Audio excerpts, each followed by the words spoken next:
Hello दोस्तों, welcome to all in प्रतियोगिता गुरु। दोस्तों, आज हम कर रहे हैं पॉलिटिन के नोट्स के लिए पार्ट 2। ये वीडियो है पार्ट नंबर 2। इससे पहले मैंने आर्टिकल नंबर 25 तक आपको करवा दिया था, ठीक है। और अब हम करेंगे आर्टिकल 25 से आगे तक के, ठीक है। जितने भी 300 350 से ज़्यादा आर्टिकल हैं, लेकिन मैं आपको सिर्फ वही आर्टिकल करवा रहा हूँ जो कि आपको रिक्वायरमेंट है, ठीक है दोस्तों। इसलिए इस वीडियो को पूरा अंत तक देखें और आपको इस वीडियो का जो पीडीएफ है मेरे टेलीग्राम से मिल जाएगा, ठीक है दोस्तों।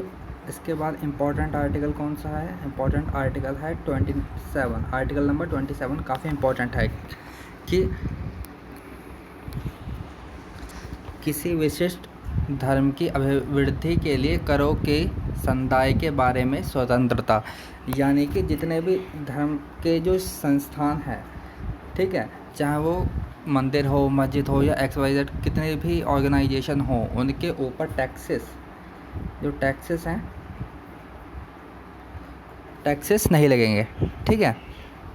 चलिए, अगला पॉइंट क्या है? आर्टिकल नंबर 27 मैंने बता दिया, टैक्सेस के ऊपर रिबेट मिल जाएगी आपको, जितने भी टैक्सेस हैं उसके ऊपर रिबेट मिल जाएगी आपको। उसके बाद आर्टिकल अगला देखते हैं, आर्टिकल नंबर 29 काफ़ी इम्पोर्टेंट आर्टिकल है। आर्टिकल नंबर 29 ये संस्कृति और शिक्षा के बारे में अधिकार देता है। आर्टिकल नंबर 29 किसके बारे में देता है कि अल्पसंख्यक वर्गों के हितों का संरक्षण, कि उनके साथ किसी भी तरीके का दुर्व्यवहार ना हो, या फिर उनके लिए जितना भी इंडियन गवर्नमेंट कर सकते हैं, तो आर्टिकल नंबर 29 के अंडर ही करती है कि माइनॉरिटी जितने भी हैं इन्हें आप क्या क्या दे सकते हैं, ठीक है, और कितनी कम से कम कीमत पे दे सकते हैं। उसके बाद आर्टिकल नंबर 30, आर्टिकल नंबर 30 क्या कहता है? आर्टिकल नंबर 30 कहता है शिक्षा संस्थाओं पे और जो प्रशासनिक कार्यालय हैं, ठीक है, इनके लिए रिजर्वेशन का काम करता है, रिजर्वेशन का, ठीक है दोस्तों, कि आपको इतना परसेंटेज, यानी कि 25% पूरी उसका, या 10% तक, ठीक है, कि आपको ये इतनी सीटें SC को देनी है, इतनी OBC को देनी है, या माइनॉरिटी को देनी है। इस तरीके से आर्टिकल नंबर 30 काम करता है, ठीक है। अब 30 के बाद इम्पोर्टेंट आर्टिकल कौन सा है? आर्टिकल नंबर 31 पूछा जाता था, और 31 का घर, ये दोनों लेकिन निरस्त हो गए हैं, क्योंकि इसके अंदर सारी की सारी संपत्ति के अधिकार आते थे। अब ये संपत्ति के अधिकार पहले फंडामेंटल राइट के अंदर शामिल थे, अब ये फंडामेंटल राइट से हटकर आपका चले गए हैं सीधा प्रॉपर्टी राइट्स में, राइट ऑफ प्रॉपर्टी के अंदर, ठीक है दोस्तों। उसके बाद संवैधानिक उपचारों का अधिकार, आर्टिकल नंबर 32, इसके बारे में आपसे सीधा सवाल पूछता है कि आर्टिकल 32 के अंदर क्या आता है, या फिर संवैधानिक उपचारों का अधिकार किस आर्टिकल के या किस अनुच्छेद के अंतर्गत आता है? तो आर्टिकल नंबर 32, इसे डॉक्टर BR अम्बेडकर साहब ने इसे सोल ऑफ कॉन्स्टिट्यूशन भी कहा है। इसे क्या कहा है? Soul of constitution, soul of constitution, ठीक है। इससे सीधा इस तरीके से भी सवाल आ जाता है, जैसा कि मैंने आपको बता दिया, सोल ऑफ कॉन्स्टिट्यूशन कौन सा है? आर्टिकल नंबर 32 के बाद सबसे ज़्यादा इम्पोर्टेंट आर्टिकल कौन सा है? अब 32 के बाद चलता है आर्टिकल नंबर 40। चलिए 40 पे चलते हैं। ये रहा भाग 4। भाग 4 के अंदर आपसे कई बार डायरेक्ट सवाल भी आता है कि राज्य के नीति निर्देशक तत्व, यानी कि directive principle of state policy, किसके अंडर आते हैं? वो आते हैं भाग 4 के अंदर। और भाग 4 के अंदर कहाँ से? आर्टिकल नंबर 36 से लेके 51 तक, यानी 36 से 51। फंडामेंटल राइट्स की डेफिनेशन किस में है? आर्टिकल नंबर 36 के अंदर, ठीक है। और उसके बाद अगला इम्पोर्टेंट आर्टिकल है आर्टिकल नंबर 40 के अंदर दे रखा है आपको ग्राम पंचायतों का संगठन। आपसे डायरेक्ट सवाल ये पूछता है कि ग्राम पंचायतों का संगठन किस आर्टिकल में दिया है, नंबर 40, या फिर डीएसपी है या नहीं है। डीएसपी का मतलब directive principle of state, DPSP. ठीक है, अगला आर्टिकल नंबर 40 आपका हो गया है, 40 हो चुका है ग्राम पंचायतों का संगठन। उसके बाद 40 के बाद अगला इम्पोर्टेंट आर्टिकल है आर्टिकल नंबर 42। 42 के अंतर्गत क्या आता है, काम की न्याय संगत और मनोविचित दशाओं का तथा प्रसूत सहायता का उपबंध। आपसे कुछ ज़्यादा नहीं है इसमें। देखो मानवोचित का मतलब है कि आप जिस जगह पे काम कर रहे हैं वहाँ पे प्रॉपर आपकी लाइटिंग हो, यानी कि प्रॉपर इतनी रोशनी हो कि आपकी आंखें देख सकें, वातावरण साफ़ सुथरा हो, इस तरीके से आती हैं सारी की सारी। प्लस प्रसूत सहायता, इसमें स्पेशली फीमेल को दिया गया है। जो भी मैटरनिटी रिलीफ दी जाते हैं, जो भी मैटरनिटी से रिलेटिव आपको बेनिफिट मिलते हैं वो इसके थ्रू आपको मिल जाते हैं। ठीक है, प्रसूत सहायता आर्टिकल नंबर 42, प्रसूत सहायता यानी कि मैटरनिटी बेनिफिट जितने भी होंगे आर्टिकल नंबर 42 के थ्रू मिल जाएंगे। 42 के बाद क्या है, 42 के बाद अगला इम्पोर्टेंट आर्टिकल है आर्टिकल नंबर 44, नागरिकों के लिए एक समान सिविल सहायता। ये आपका दिल्ली पुलिस में कई बार पूछा गया है, एसएससी के अंदर कई बार पूछा गया है, यहाँ तक कि इसे कई बार रेलवे भी पूछ लेती है। ठीक है, आर्टिकल नंबर 44 क्या है, देखो 4 कितनी बार आ रहा है, 2, यानी कि 4 बराबर 4। ठीक है, समान है ना, तो समान के लिए आप सीधा ये लगाइए, एक समान सिविल संहिता। ठीक है, यूनिफॉर्म कोड। और उसके बाद देखते हैं आर्टिकल नंबर 44 हो गया। 44 के बाद अगला इम्पॉर्टेंट आर्टिकल है आर्टिकल नंबर 45, बालकों के लिए निःशुल्क और अनिवार्य शिक्षा का उपबंध।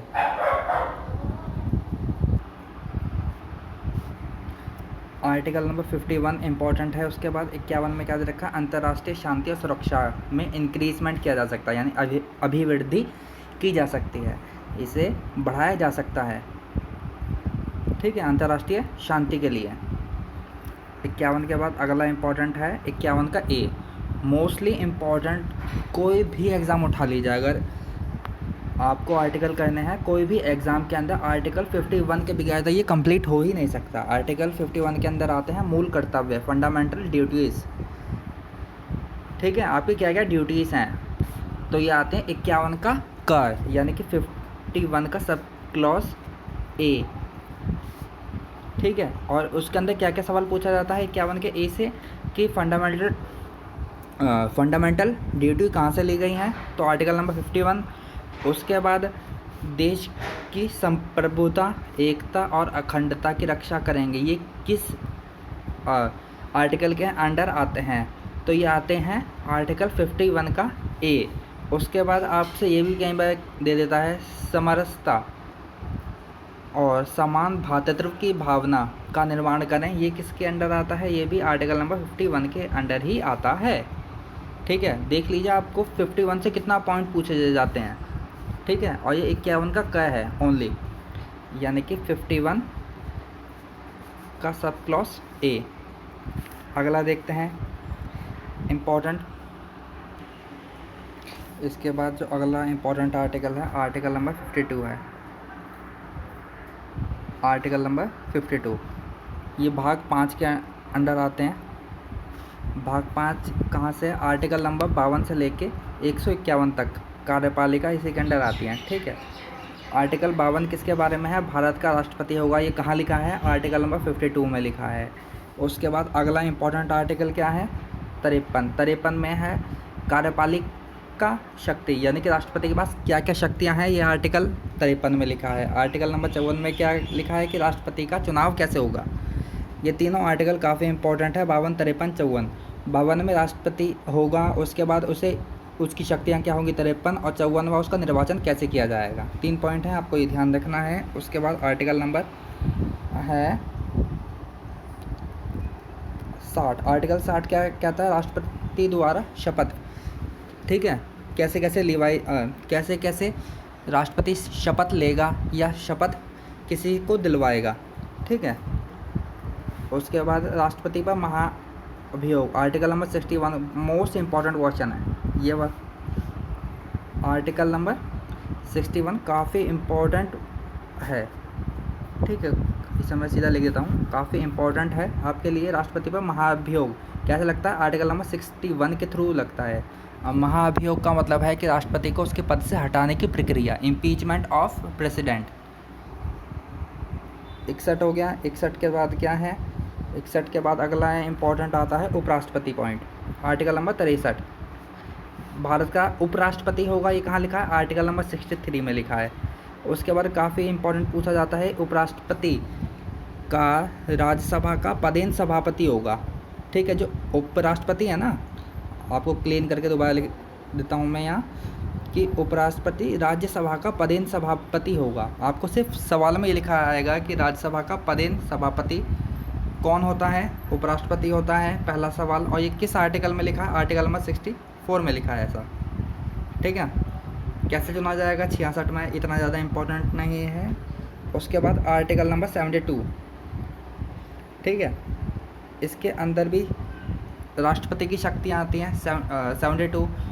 ठीक है, लेकिन किस किस तरीके की शक्ति आती हैं? वो आती हैं कि क्षमा आदि, किसी को मान लिया कोई जेल का क्रिमिनल है, ठीक है, आरोपी है या फिर अपराधी है, तो उसे क्षमादान दे सकता है।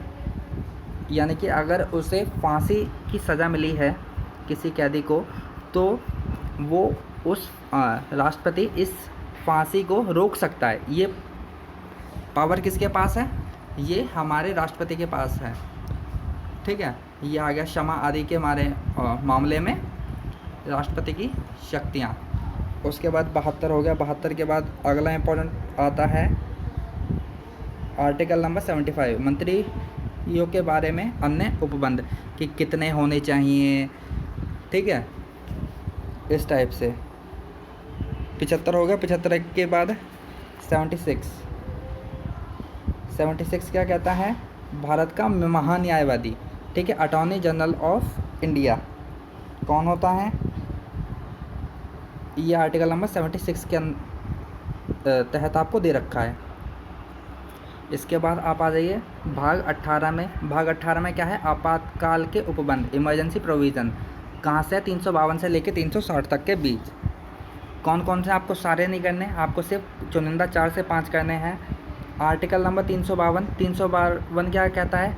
आपातकाल की उद्घोषणा, कि आपातकाल कब लगना चाहिए और कब नहीं, इसके बारे में पूरी डेफिनेशन वगैरह आपको दे रखी है आर्टिकल नंबर 352 352 आर्टिकल में। 352 के बाद अगला है 355। 355 क्या कहता है? बाहरी आक्रमण या आंतरिक अशांति। ठीक है, यह है 355 के अंडर। इसके बाद 355 के बाद क्या आता है? 358 आर्टिकल नंबर 358। आर्टिकल नंबर 19 में क्या है?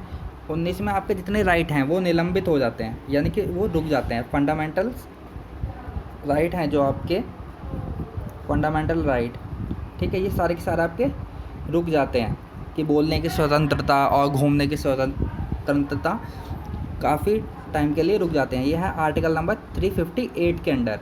ठीक है, मान लिया आपातकाल का जैसे कि अभी कोरोना वायरस है, तो एक तरह से आप ये तो नहीं कह सकते कि बिल्कुल आपातकाल वाली स्थिति है, लेकिन आपके इस टाइम फंडामेंटल राइट काफ़ी रुक जाते हैं।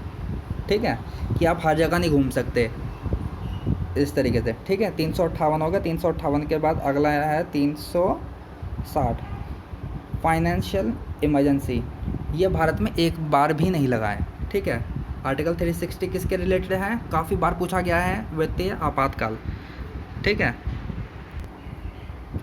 ये आपको काफ़ी मोस्ट इम्पॉर्टेंट है।